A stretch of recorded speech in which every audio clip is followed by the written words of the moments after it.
Hello, my little toads. Grammy here with a Christmas picture book.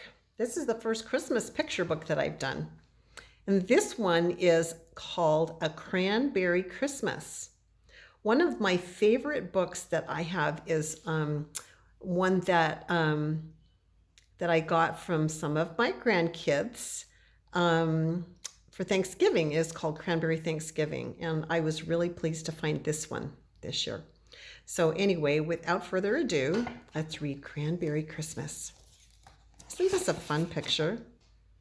Look at that guy dragging that tree in a snowstorm, probably for his Christmas tree.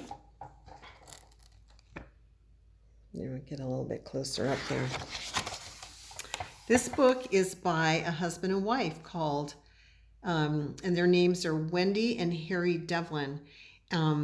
Wendy Devlin wrote the words, and Harry Devlin did the illustrations or the pictures. Okay, here we go. Christmas was coming. Snow was on the cranberry bog, then the smell of pine in the wind, and the freshwater pond was frozen smooth. Mr. Whiskers, looking out from his kitchen window, was deep in gloom. Oh, he does look kind of gloomy, doesn't he?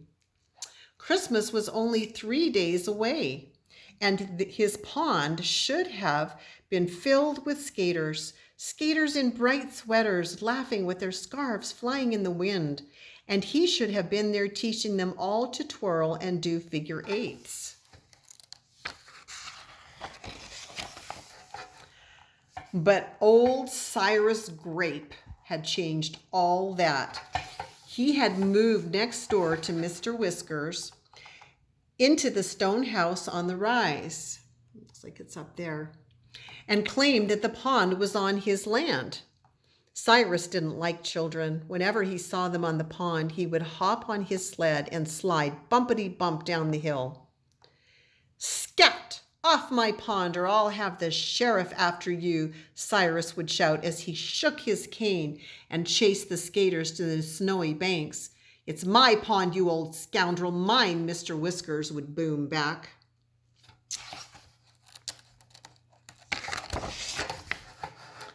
But when the old sea captain searched through the attic, the desk, and the cellar of his little gray cottage, he could find nothing to prove that he owned the pond. He began to wonder if he really did own the pond.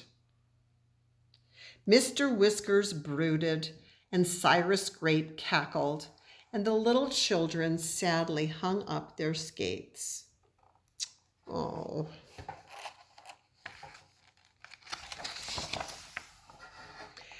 Today there were new troubles for Mr. Whiskers. A letter from his persnickety sister Sarah in the city announced that she was coming for Christmas. And after the holiday, she expected him to come back to the city to live with her. "You can't take care of yourself. Your house looks like a shipwreck, and the money box is always empty," she scolded in her letter. Mr. Whiskers frowned. He liked the way he took care of himself. In the summer, he clammed and felt the water and the sand on his bare feet. And in the winter, he ice skated with the children all around him like a school of fish. To think of leaving Cranberryport, the idea of living in the city with Sarah and her striped cat, made Mr. Whiskers furious. Fuming, he took his troubles to Maggie and grandmother, who lived in a farmhouse on the other side of the dunes. "Suffering codfish! What can I do?" He waved his letter in their kitchen. When grandmother heard Mr. Whiskers' news, she held her breath. "A guest at Mr. Whiskers' jumbled house? You haven't borrowed my broom since summer," she chided. "I sweep in the spring," said Mr. Whiskers, looking at the ceiling. Grandmother shook her head. She and Maggie didn't waste time. Mr. Whiskers certainly needed help. In a few minutes, loaded with grandmother's soap and polish and bristling with brooms and brushes, all three took a path to Mr. Whiskers' house over the dunes on the ocean side. They went to work, and how they worked. Maggie washed the windows. Mr. Whiskers scrubbed the floor, and Grandmother dusted and she gave orders. What's behind the couch? Lobster pots, Mr. Whisker answered. What's in the bathtub? My shell collection, growled Mr. Whiskers. Out with them all, ordered Grandmother. I wonder how Mr. Whiskers took a bath, since his shell collection was in his bathtub. My guess is he didn't bathe any more than he swept his cottage.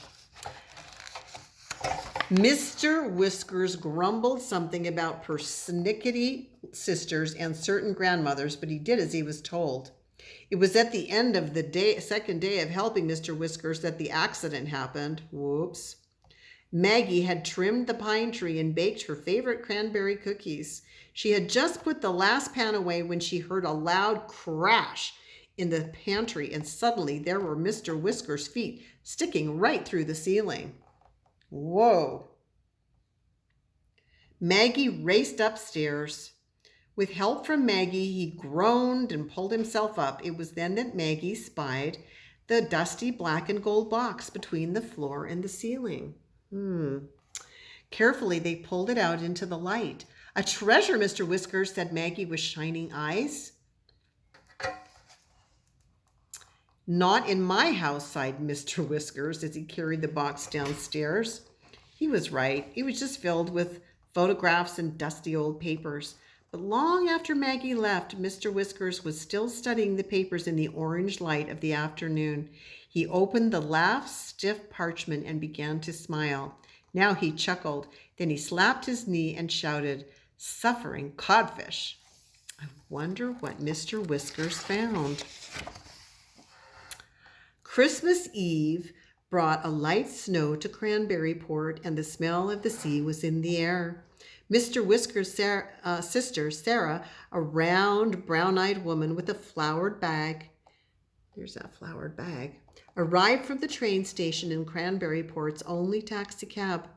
Mr. Whiskers hugged her and introduced Sarah all around.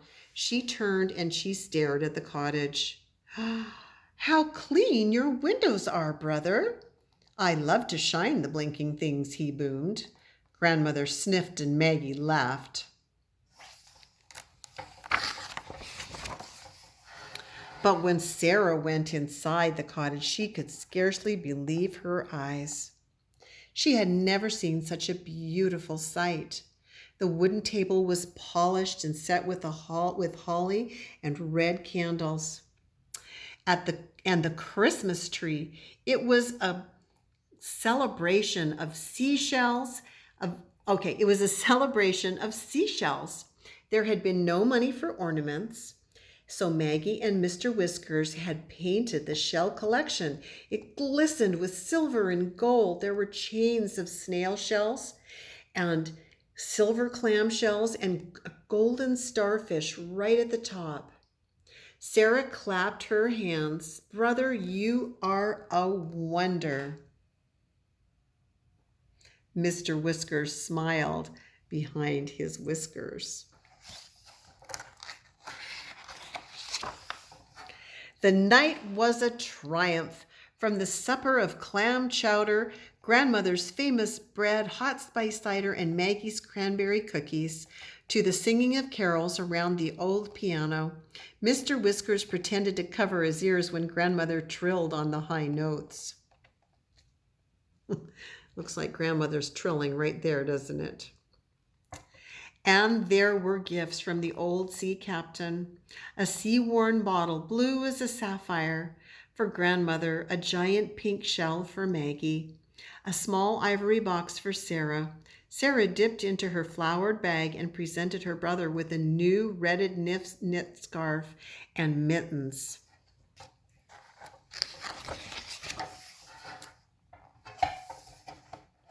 It was midnight. As Maggie left, Mr. Whiskers whispered into her ear that the children of Cranberryport should be at the pond at noon tomorrow.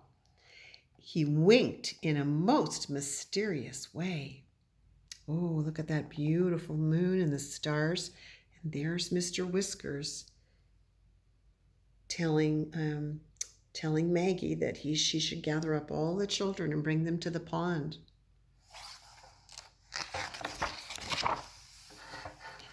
Christmas afternoon was cold and bright. Mr. Whiskers darted among the skaters and had just stopped to catch his breath when he heard the voice of Cyrus Grape. "Arrest them all, Sheriff." He really is not a very nice man.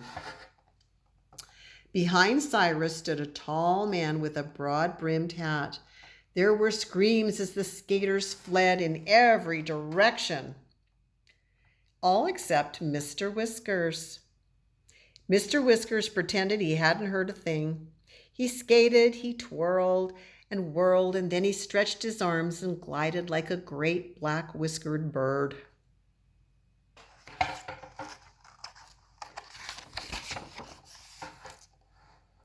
Mr. Grape's face grew red. "Off to jail with you," Cyrus screeched, pulling the sheriff after Mr. Whiskers. "I'm skating on my own pond, you old fraud," cried Mr. Whiskers, turning and slowing down till he faced Cyrus Grape. Slowly and triumphantly, he reached into the pocket of his brass button coat and drew out a yellowed, red-sealed paper and waved it under Cyrus Grape's long nose. He handed it to the sheriff. The sheriff studied it carefully and looked at Mr. Grape. "This paper proves that the pond belongs to Mr. Whiskers," he said. "You, sir, are trespassing on Mr. Whiskers' pond." Cyrus Grape turned a deeper red and roared with rage. He wound his muffler around his face and started up the rise to his house, pulling his sled behind him. Mr. Whiskers turned to the children and raised his hand for silence. "My pond is yours to skate on whenever you like. Merry Christmas to everyone." The crowd cheered, and Sarah whispered to him, "My goodness, you certainly can take care of yourself and all of Cranberryport, too." Mr. Whiskers offered his arm to Maggie for a turn on the ice, and they skated off joyfully.